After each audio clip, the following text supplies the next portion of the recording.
and welcome to From Health. We are here today with our friend Dr. Heather, and lots to talk about today. Before you all joined us, we were talking about supplements, and we thought it would be a great thing to include our viewers in. Yes.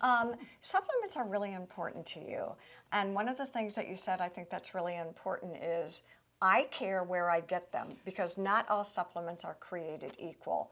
So Dr. Correct. Heather, talk to us about here at From Health, your supplements and why they're so important. Well, for starters, anybody who's pursuing a supplement regime, I think the most important thing is to craft it with intention. Okay, craft with intention. I like that. Okay. Supplements are a rabbit hole that you can go down and never come out. And I have pro athletes who will bring their supplements to me a couple times a year, like in their shoebox, oh right? my gosh, and I'm like, you don't need this, you don't need this is good, this is not, you know. So you really, because everything sounds like a phenomenal idea, right? Yeah, it does. And everything is a phenomenal idea, but we are limited by, you know, the hours in the day, right? And is it because there's no real oversight with some supplements, you're not really sure what you're getting, or you're sort of randomly looking at it on your Instagram feed and say, this looks like a good idea, as opposed to coming to you, to Dr. Heather, and saying, okay, what do I need for me? Yes, yeah. Okay. A lot of times it takes a provider of some sort with real knowledge to help pare it down and personalize it for that person based on their goals, their health problems. Got it. And where they want to be in the future. Okay.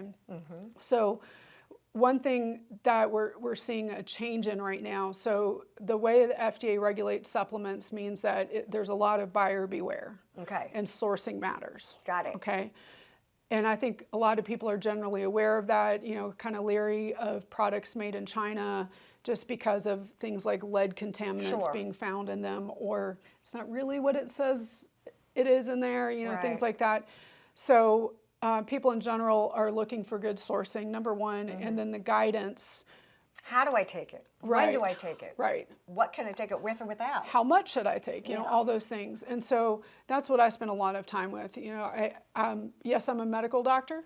Unfortunately, we really aren't taught a whole lot about nutrition and exercise in medical school or residency. So, you know, a lot of my love of this and knowledge comes from my undergraduate degree in exercise science and nutrition. Okay. But I also know what a vitamin deficiency looks like, and I know how high risk a lot of our population is, and you know, a lot of the problems in chronic diseases can really, so many of them, be traced back to nutritional deficiencies. All right, so what are your recommendations? I come to From Health, and you interview me, do an intake, and then recommend sort of a regimen that is going to be tailor-made, individually designed for me. Yes.